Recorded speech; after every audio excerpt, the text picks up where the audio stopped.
Hey, what's going on? It's your boy BT, and I came here to talk some boxing with the thousands of True School Sports subscribers. Now, big shout out to everybody out there. Make sure you guys smash that bell notification down below so you get all the alerts, all the videos, and all the great stuff that comes out here on True School Sports. Do yourself a favor, hit that bell notification down below. Now, we're still in the middle of I Told You So week, following the Deontay Wilder Tyson Fury rematch, in which Tyson Fury absolutely destroyed, schooled, stomped on, and mollywopped Deontay the Bronze Bomber Wilder. And in this particular video right here, we're going to discuss how Deontay Wilder and how just him being in a witness protection program for boxing created by Shelly Finkel, Al Heyman, and the powers that be, how him being in a witness protection program for boxing, along with him cutting corners, has finally caught up to him at the age of 34, in the rematch against Tyson Fury. So we'll start off with the witness protection portion of this. Deontay Wilder, he's someone that in his career, his learning curve was very steep, and he was brought along very slowly because he didn't have a lot of amateur experience, and he kind of had to grow into becoming the Bronze Bomber. And fair play to his trainers or his management team. They did what they felt was necessary, and they got him to the biggest fight in heavyweight boxing for the last 15 years. So you can't argue with what the result of where they got, how far they got him. You could argue with the process, of him fighting so much overmatched opposition, but it ultimately resulted in them creating one of the most devastating punches in heavyweight history. And as time went on, Deontay Wilder, he never really learned how to fight at the elite level, but they took what was great about Wilder, they maximized it, and they got him to believe in himself, and that was probably his best attribute during his whole title reign. But him being in a witness protection program for boxing was very detrimental to his career in a number of ways. We'll start off with just as he was coming up through the ranks.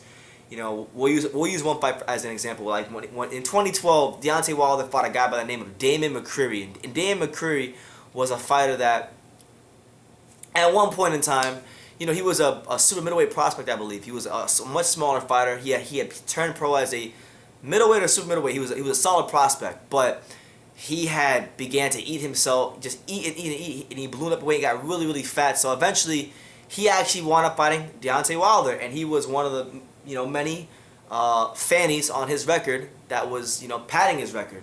And fights like that, it really did nothing for Wilder in terms of his technical boxing skills and getting him to where he needed to be from a technical aspect and a technical part of boxing to compete with the likes of a Tyson Fury or the other elites of the division, like a Vladimir Klitschko when he got the title. It did help, but not, it wasn't going to help him later on down the road when he stepped it up. It only helped him in the short term and giving him that confidence to build him up. You see what I'm saying? So you take fights like the Damon McCreary fight. You take fights like the Chris Arreola fight, which was a late replacement when he should have fought Povetkin and never fought Povetkin in his entire title reign, which I think is utterly a joke. Because Joshua fought Povetkin, and even Michael freaking Hunter fought Povetkin. I mean, David Price fought Povetkin. So the fact that Wilder never fought Povetkin in 2016 or 2017 or 2018 or 2019, despite the fact that he was proven innocent in a court, and his other contemporaries did, so some of his equal contemporaries like Joshua, or even his lesser contemporaries like Michael Hunter, they got on there with Povetkin, and he didn't. So I think that's a big blemish in his title reign. But aside from that, the other thing that really caught out to Wilder was him cutting corners in the gym. Now, listen, I'm only going to speak on what I know and what Wilder has said in the past. Like I'm not there now, and I've never seen Wilder in the gym. So don't come in here in the comments and say, well, BT, you're not in the gym with Wilder, so how do you know these things? I'm only going off of what he said in the past, Deontay Wilder, which is, the fact that Deontay Wilder has stated many times, and he said this on interviews on Dante's Boxing Nation, I believe he's even said it in the Boxing Voice, that he is not a fighter that does road work. For those of you that don't know what road work is simply taking your ass outside and jogging, a certain amount of miles, for fighters, depending on the fighter, depending on the weight class and what they're trying to do for their training camp, it could range anywhere from 4 to 10 miles. Generally speaking, though, I think 5.5 to 6 is a good amount of miles to run when you're doing your road work. That's just me, though. Deontay Wilder has been on record saying that he doesn't do road work, and has also went on to say that he can get away with things other fighters can't because his gift is so great. Now, fair play to him. That proved to be the case, you know, when he was fighting the Malik Scotts and then the Nikolai Furtas and the Jason Gaverns and the Bermain Staverns and even the Luis Ortizes. But when he truly stepped it up, against somebody that wasn't afraid of him, against somebody that wasn't buying the hype, against someone that, you know, it took more of a reputation for him to be mentally defeated against Deontay Wilder, you know, and that guy being Tyson Fury, he had no answers. He didn't have the skill sets. He didn't have the tools in his toolbox to deal with what Tyson Fury was gonna bring to the table. Now in the first fight, he was fortunate. Fury wasn't really match fit. Fury, you know, he fought a game plan, and he fought a fight that actually favored Wilder, which was to stay on the outside and you know, kind of do his thing that way. But in the second fight, in the rematch, he completely adjusted everything. You know, he got the band back together. He got Sugar Hill Stewart. He got Andy Lee, and he told you, I'm gonna take the fight right to you, and you didn't believe it because of you being in the witness protection program for so long in boxing.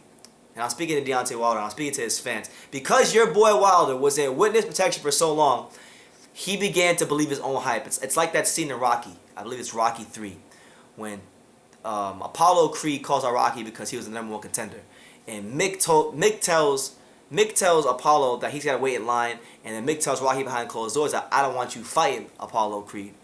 And Rocky had been beating hand-picked opposition throughout the course of time, and he was getting a lot of fame and a lot of notoriety. So because he was beating these hand-picked fighters, he began to believe his own hype. And Mick had to bring it to his attention that those fighters were hand-picked. Okay, you see what I'm saying? So we had that situation with Wilder where he was knocking out the Dominic Brazils of the world, who had already been knocked out by Anthony Joshua, and who had already went life and death with Ngannou. You know, fighting the likes of Bermain Stavern, who was a dead man walking. In the first and the second fight, to be honest with you, in both fights, because in the first fight he was dehydrated, in the second fight he was inactive. So, you know, he had been fighting nothing but hand-picked, carefully observed opposition. And he believed his own hype. And because he believed in his own hype so much, it eventually caught up to him, as it does in boxing. Because, listen, that boxing ring, that is the ultimate chamber of truth. And I don't give a damn how good you are. If you cheat the sport, at some point in time, it will show up. And it did for Deontay Wilder. So now, if he's going to box again, if Wilder has ambitions to box again, he's at a crossroads because he's 34 years old. He's got his ass whooped like very few heavyweights in the history of heavyweight championship boxing have ever gotten their asses whooped in a rematch. He got his ass whooped really badly. You know, I mean, there's not even two positives you can take from the fight for Deontay Wilder. So what does he do? Does he exercise the rematch clause and go into the fight, you know, with everything the same, still intact? Because that would be insanity. That would be doing the same thing again, but expecting a different result, which is what Albert Einstein would say is insanity. So does he stay loyal to his team, loyal to a fault, to JD's, who doesn't know what he's doing? You know, JD's, who he should have been the one to throw in the towel. He should have been looking out. He should have been looking for the safety of the spider. But no, it had to be good. It had to be good old Mark Breland. It had to be Mark Breland to look after the safety of the spider, because Mark Breland's been a fighter. He knows the kind of beating that Wilder was sustaining in there. So, you know, fair play to Mark Breland. God bless Mark Breland, because if Mark Breland wasn't there, who knows? Deontay Wilder might have been, you know, God forbid, another casualty of war in the boxing ring, like the likes of Maxime Dadashev and Patrick Day and guys like that. So, you know, just thank God for Mark Breland, you know, because Mark Breland might have saved Deontay Wilder's life. Forget his boxing career, but Mark Breland might have legitimately saved Wilder's life because he's bleeding out of his ear. He looked like a defeated fighter from the third round on, and that's just the facts.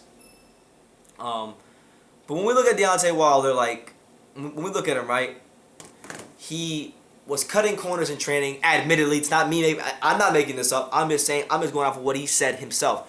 He had been cutting corners in training. He had been in witness protection for boxing.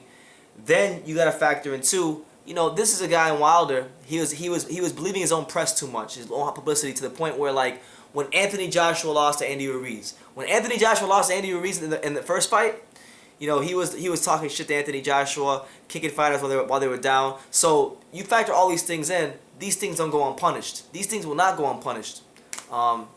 And Wilder's learned his lesson. So look, I wish nothing but the best for Wilder. I'm a fan of him. I like him, but we gotta call it out for what it is. He believed his own hype too much. And again, like I said in my previous video, this should be a lesson to any and all young fighters coming up in boxing. I don't give a damn how good you are. I don't care how many times you've won world titles. You gotta train all the time like you've never won anything. That's why, you know, someone like Floyd Mayweather was so great, because Floyd, even when he, say what you want about him, but when Floyd got to the top of the sport, you know, he still trained extremely hard. He never lost that hunger, because he knew that he could have a bad night under those lights against a subpar fighter and lose, and he didn't want to know what that felt like. So that pushed him to put in the extra miles on the road, to do the extra rounds in the gym, so that when he got to the fight on fight night, he would turn to nothing but virtuoso performances. And for the most part, that's what he did in his career. So all I wanted to say was this: you can't cut corners, and you can't be in witness protection your whole career, pretty much your whole career, and expect to go in there with a guy like Tyson Fury, who's already boxed 12 rounds, dude, who's finally match fit, and think you're just going to walk through him. Because there will always be a fighter, whether you think so or not, that will bully you. You might be a bully, but you can always run into a fighter that will bully the bully. So I just want to say about Deontay Wilder, and just, you know, about his training habits, his admitted training habits, him being in witness protection, and just things like that. So yeah, you guys leave your comments down below. Make sure you take the time to subscribe, like I say in every single one of these videos. You can love me or you can hate me, but I'm just kidding from Daniel. So until next time, take care, guys.